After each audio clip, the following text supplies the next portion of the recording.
So this is fun, isn't it? Today we're talking about the Edmonton Oilers and their goaltending situation, and I know we have been making a bunch of commentaries speaking about one of the top targets, that happens to be Sebastian Cossa of the Detroit Red Wings. There is a really big conversation to have about Cossa and whether or not he is actually worthy of getting traded by the Red Wings in the first place. In fact, yesterday's video went over some Red Wing fan thoughts about Cossa and his future. But Cossa is one of these guys that has been linked to Edmonton because Cossa did play for the Oil Kings back in his WHL days, and rumor has it, the Oilers need an improvement in goaltending. Who would have thought?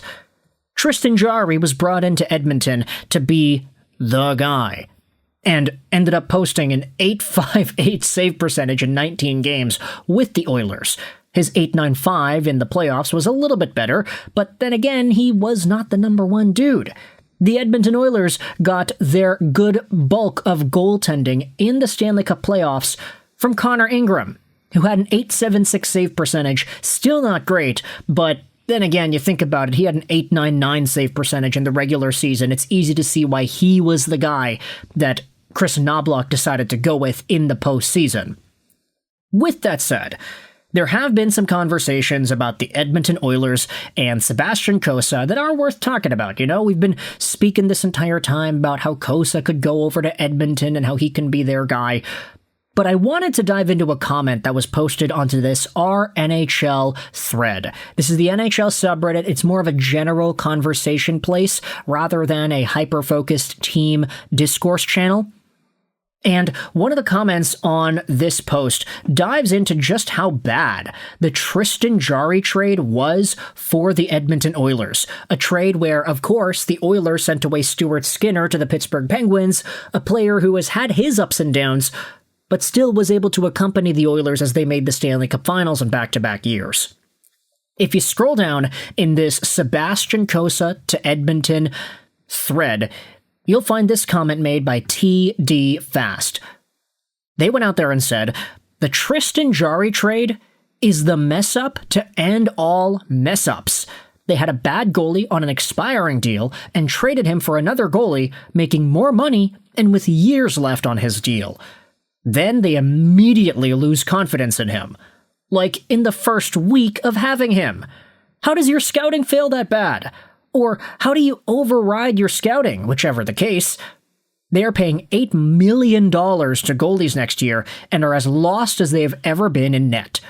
That deal made me almost glad McDavid only signed for 2 years. At least he'll be able to sign somewhere while he's younger and hopefully win. Because these clowns are killing the team." Goodness gracious, man.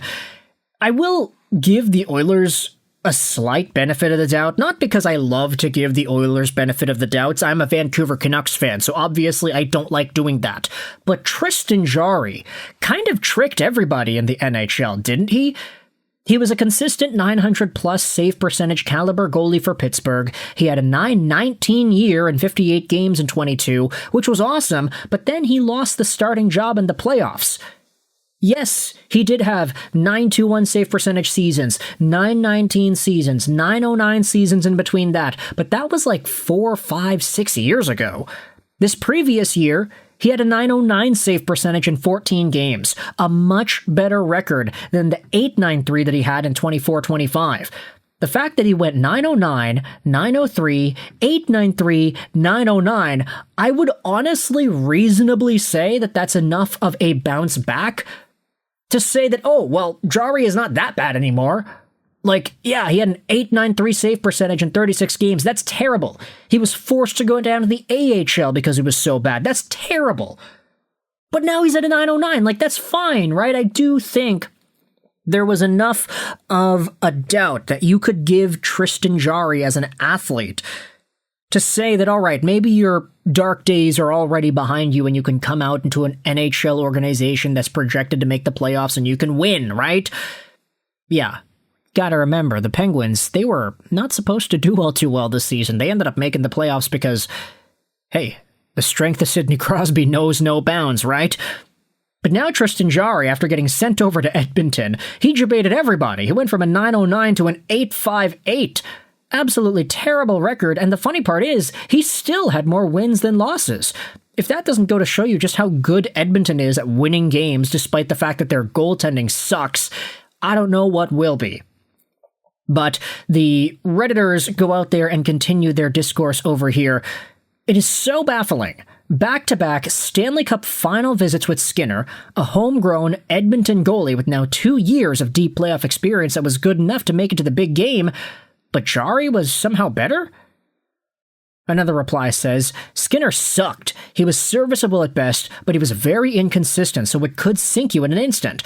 And if Jarry was better, great. Make the trade and get an upgrade. But how did they miss so bad? So fast? Like, not even a month of see how it goes.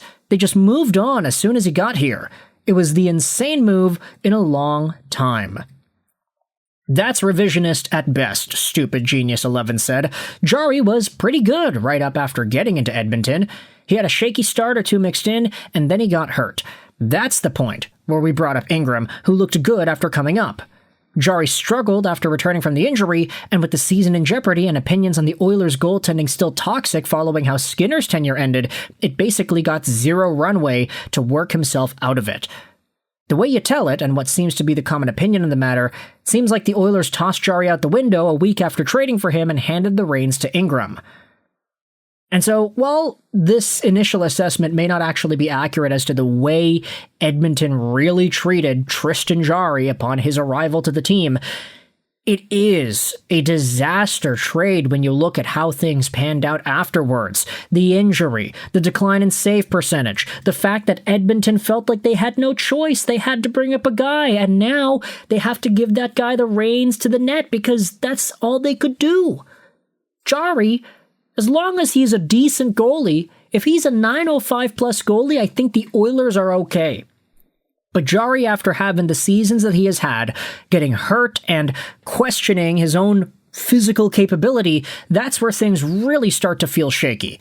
And for the Edmonton Oilers now, you gotta sit back and say, hey, wait a minute, they're looking at Sebastian Cossa potentially as their next goalie of the future. You've got folks on the R Detroit Red Wings subreddit that are also going out there and debating like, hey, why exactly would the Edmonton Oilers be interested in that? I mean, this post was made on the R Detroit Red Wings sub by Legume Dad. What would the Red Wings want from the Oilers? Edmonton is in win now mode, and they're interested in a goalie who hasn't even played a full game in the NHL? Makes sense. Their alternative is Tristan Jarry. Ha ha. If I'm Yzerman, I ask for an absolute haul. Edmonton is in one of the worst situations in the league. They have zero leverage, and Bowman is a top 3 worst GM in the world. What do the Oilers even have left? McDavid. McDavid and picks, and heck, you might as well even throw in Leon Draisaitl, although, of course, we did already make a video on this channel today talking about the idea of a Connor McDavid trade. With that said, you can let me know your thoughts in the comment section below. How do you feel about Tristan Jarry's terrible trade situation with the Oilers? How this was the trade to end all trades, the mess up to end all mess ups on behalf of the Oilers and their goaltending situation. Do you agree with the severity and the bluntness of this message? And do you think Sebastian Cossa is the guy to come in and fix everything, call it a wrap, and win a Stanley Cup in his very first full NHL season? Who really knows? Thoughts in the comment section below. I hope you enjoyed this video. Sign on, and bye.